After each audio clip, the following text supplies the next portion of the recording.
दोस्तों नमस्कार। 4 PM गुजरात और दस्तक में आप सबका बहुत बहुत स्वागत है। मैं हूं आपका दोस्त मयूर जानी। और अभी ये जो कार्यक्रम अभी आपके लिए मैं ये वीडियो बना रहा हूं, तभी गुजरात के बादल, आसमान में बादल जो है घिर चुके हैं। बारिश बहुत सारी जगह हो रही है। अहमदाबाद में जहां मैं बैठा हूं वहां भी बादल गरज रहे हैं। हवा जो है तेज चलना शुरू हो चुकी है और बूंदाबांदी भी यहाँ पे शुरू हो चुकी है। तो अब 3 दिन के लिए एक बार फिर से इसी मौसम को जो है गुजरात के लोगों को झेलना पड़ेगा और किसानों की जो हालत है और खराब होने वाली है, ये तय है। तो ये एक ऐसा कार्यक्रम होता है दिन में जो हम उसमें 2 या 3 ऐसी खबरों को आप तक पहुंचाते हैं जहां जो गुजरात और देश के लोगों को लगता है कि जानना जरूरी होगा। तो सबसे पहला एक जो अब उसी खबर गुजरात को लेकर बात कर रहे हैं, तो जो पहली खबर हम आपको बताने जा रहे हैं वो अभी अभी आई है हमारे पास। अभी गुजरात सरकार की ओर से हमको भेजा गया वो ये है कि मुख्यमंत्री भूपेंद्र पटेल साहब जो है उनकी जो सिक्योरिटी डिटेल है, उस सिक्योरिटी डिटेल में बहुत अचानक से जो है तबादला कर दिया गया है। मैं आपको ये बताना चाहता हूँ और रीजन पता नहीं चल रहा है। ऐसा नहीं है कि जो सिक्योरिटी देखने वाले अफसर होते हैं उनकी ट्रांसफर नहीं होती है या उनका तबादला नहीं होता है, लेकिन अभी अभी 77 IPS जो है उनके तबादले हो चुके थे। पर ये अब तत्काल असर से जो है इनको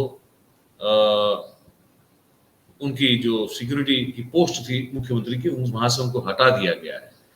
तो पूरी खबर अगर मैं विस्तार से आपको बता दूं तो ये है कि मुख्यमंत्री भूपेंद्र पटेल की जो सिक्योरिटी टीम है उसमें 5 DYSP तो तत्काल असर से जो है उनकी अब ट्रांसफर कर दी गई है और एक साथ 5 ट्रांसफर हुई है। तो उसको लेकर फिर बहुत सारे कुछ तर्क वितर्क भी जो है होने शुरू हो गए हैं और जो 5 जिनकी ट्रांसफर हो गई है उनकी जगह नए 5 DYSP जो आर्म्ड रहते हैं, हथियारधारी होते हैं, उनकी नियुक्ति कर दी गई है। जो 5 लोगों को, जो 5 अफसरों को हटाया गया है उसकी जानकारी जो है राज्य के पुलिस महानिरीक्षक हैं एडमिनिस्ट्रेशन के, ब्रिजेश कुमार झा, तो उन्होंने ये ऑर्डर किया हुआ है। और ऑर्डर में बताया यह गया है कि गृह विभाग ने जो 25 अप्रैल की अधिसूचना जारी की थी, उस अधिसूचना के तहत 5 हथियारधारी DYSP जो होते हैं उनकी ट्रांसफर जनहित में कर दी गई है। ये जनहित शब्द जो है वो सरकारी भाषा का एक शब्द है, तो इसका कोई और मतलब लेना बिल्कुल जरूरी नहीं है। और जो जिनकी बदली हो चुकी है, अब वो 5 अफसर जो है, अब वो उनकी पोस्टिंग कहाँ होगी, तो वो अब उनको थोड़ा वेट करना पड़ेगा क्योंकि उनको प्रतीक्षा में रहने के लिए कहा गया है। और CM सिक्योरिटी की जो एक DYSP है SP बारोट, तो वो अब उनको एक जो है वहां से अब हटाकर सेनापति जूथ जो होता है वहां पे उनको भेज दिया गया है। और मैंने जैसे कहा कि विधानसभा चुनाव से पहले 77 IPS की ट्रांसफर एक साथ हुई थी, लेकिन इस दौरान ये जो 5 अफसर हैं उनकी कोई ट्रांसफर नहीं की गई थी। अब ये जो वेटिंग में है जो अफसर लोग, वो कब कहीं और किसी और जिम्मेदारी उनको दी जाएगी, कब उनकी कहीं और नियुक्ति होगी, ये बात जो है अब वो सब उसके बारे में तर्क वितर्क, कुछ लोग कुतर्क भी कर रहे हैं। तो खैर ये एक बड़ा डेवलपमेंट था, तो हमने आपको बता दिया। अब दूसरा बड़ा डेवलपमेंट जो है वो राहुल गांधी की जो डेफेमेशन की, मानहानि के दावे वाली जो सुनवाई और उनको जो अपील करना था गुजरात हाईकोर्ट में, वो उसको लेकर है। तो वो भी मैं आपको बता दूं उसमें क्या हुआ है। गुजरात हाईकोर्ट में राहुल गांधी की जो रिवीजन एप्लीकेशन थी उस पर एक जज साहिबा हैं गीता गोपी, एक जस्टिस गीता गोपी हैं, उन्होंने तो नॉट बिफोर मी कह दिया। अब अगर नॉट बिफोर मी कह दिया तो फिर अब कौन उनकी सुनवाई जो है वो अपनी कोर्ट में करेगा। तो अब ये मामला जो है पूरा अब चीफ जस्टिस साहब जो है, एक्टिंग चीफ जस्टिस गुजरात के, अब वो डिसाइड करेंगे कि कौन सा जज राहुल गांधी कि रिवीजन एप्लीकेशन को उसके ऊपर सुनवाई करेगा। राहुल गांधी के एडवोकेट हैं पंकज चापानेरी, उनके द्वारा गुजरात हाईकोर्ट में अर्जेंट सर्कुलेशन के लिए मांग की गई थी, जिसमें एज अर्ली एज पॉसिबल सुनवाई हो ऐसी मांग की गई थी, और जस्टिस गीता गोपी ने इसको नॉट बिफोर मी कह दिया। उसने कहा कि मैं ये एप्लीकेशन नहीं सुनूंगी, किसी और के पास जाके आप अपनी बात रखिए। अब जो हमारे एक्टिंग चीफ जस्टिस हैं हाई कोर्ट के AJ देसाई साहब, अब वो डिसाइड करेंगे कि कौन सा जज जो है इनकी रिवीजन एप्लीकेशन को सुनेगा। चापानेरी जो उनके वकील हैं राहुल गांधी के, उन्होंने अपनी दलील में ये कहा था, कि अर्जेंट हियरिंग की मांग के साथ हमने जस्टिस गीता गोपी की कोर्ट में ये एप्लीकेशन जो है वो दायर की थी, दर्ज करवाई थी। असिस्टेंट गवर्नमेंट प्लीडर ने इस बात का विरोध किया और उन्होंने कहा कि ये एप्लीकेशन जो है आप जितनी जल्दी चाहते हैं उस तरह से सर्कुलेशन में आ सकती है, लेकिन हियरिंग में नहीं आ सकती है, सुनवाई नहीं हो सकती। सर्कुलेशन में आप ला दीजिए उसको, लेकिन सुनवाई इसकी जो है इतनी जल्दी नहीं कर सकती है।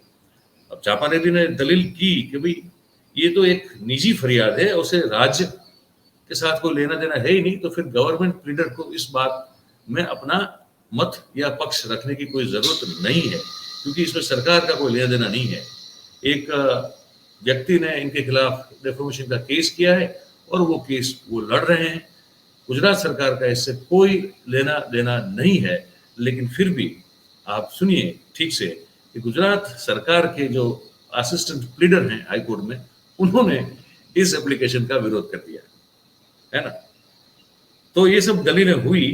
उसके बाद जो है ये जस्टिस गीता गोपी ने इस एप्लीकेशन को अपनी कोर्ट में स्वीकार करने से नकार दिया और कहा कि नॉट बिफोर मी। और रजिस्ट्रार जो है फिर उसने इस केस को चीफ जस्टिस के पास भेज दिया ताकि वो किसी और जज या बेंच को असाइन करने के लिए बोल सके। अच्छा, अब एक इंटरेस्टिंग बात ये भी सुना दें आपको कि जज साहब जो भी कोर्ट में होते हैं वो नॉट बिफोर मी ऐसा कब कहते हैं? तो इसका मतलब ये होता है कि जज को लगता है कि उस केस को वो कंफर्टेबली जो है उसको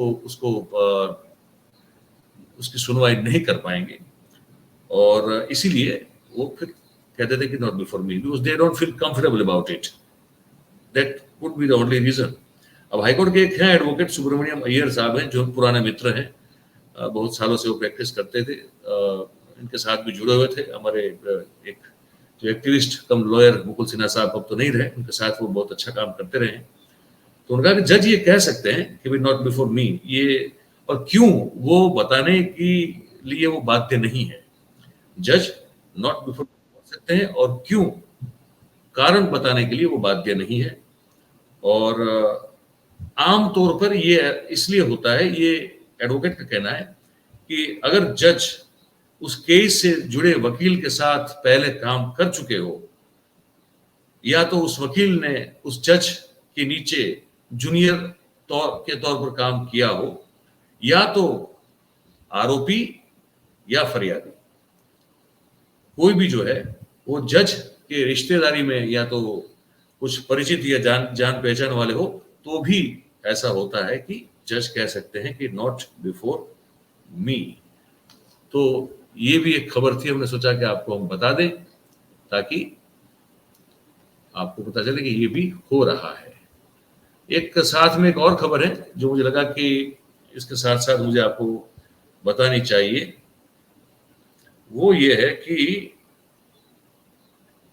गुजरात में जिस तरह से आबादी बढ़ रही है हमारी, वो बड़ा इंटरेस्टिंग एक फैक्ट है। वो फैक्ट ये है कि गुजरात में जो पॉपुलेशन है उसमें प्रतिदिन 3000 की वृद्धि हो रही है, ठीक है। और उसमें से अभी इस वक्त की बात करें तो 3,70,00,000 पुरुष हैं और 3,36,00,000 जो हैं वो महिला हैं। और इसी तरह से अगर पॉपुलेशन बढ़ती रही गुजरात की, तो आप देखिए आगे अब 3,000 की तो एवरेज से बढ़ी रही है, और पिछले 10 साल में 1 करोड़ से भी ज्यादा आबादी में जो हमारी है उसमें वृद्धि हुई है। पिछले 10 साल में हमारी आबादी जो थी उसमें से 1 करोड़ उसमें और इजाफा हो गया है, ये भी बता रहे हैं। अब ग्राम्य विस्तार जो है उसमें 2011 में जो पॉपुलेशन थी और उसके अच्छा इंटरेस्टिंग फैक्ट है कि आ रही है, ग्राम्य विस्तार से ज्यादा शहरी विस्तार जो है राज्य के, वहां पॉपुलेशन बढ़ रही है और गुजरात की अब कुल मिला के पॉपुलेशन जो है वो 7,06,000 हो गई है। 7,60,000 सॉरी, 7,60,000 की पॉपुलेशन जो है हो रही है। 10 साल में 7 जिले भी बढ़े हैं हमारे यहाँ और 26 तहसील जो है वो भी बढ़ चुकी है। तो ये एक खबर थी, हमको लगा कि अब हम 6-6.5 करोड़ के नहीं रहे भाई, अब ये प्रदेश जो है वो 7 करोड़ का हो गया है। तो अब हम 7 करोड़ के लोग 7 करोड़ की तादाद में इस राज्य में रहते हैं। तो उनका ये भी आपको बता दें, क्योंकि खबर गुजरात की बात कर रहे हैं तो फिर गुजरात की पॉपुलेशन जो बढ़ चुकी है उसकी बात भी करना, उस बात की जानकारी आप तक पहुंचाना भी हमको लगा कि जरूरी है। तो ये कार्यक्रम को देखकर आपको कैसा लगा ये आप कमेंट बॉक्स में जरूर बताइए भाई, ताकि हमको पता चले कि आप क्या सोच रहे हैं। और फिर अच्छा लगता है तो लाइक, शेयर, सब्सक्राइब ये जरूर करें, ताकि हमारी बात ज्यादा से ज्यादा लोगों तक हम पहुंचा सके, आप लोगों की सबकी सहायता से, मदद से। तो इस कार्यक्रम में अब इतना ही है, और कुछ ऐसा होगा कि मुझे लगे कि शायद एक और कोई एक वीडियो बना के आप तक वो खबरें पहुंचानी, ऐसी कोई अपडेट हो तो फिर मैं बिल्कुल आऊंगा। अभी इतना ही है, फिर मिलेंगे। आप सब जो जुड़े आपका बहुत बहुत धन्यवाद। Thank you very much. नमस्कार।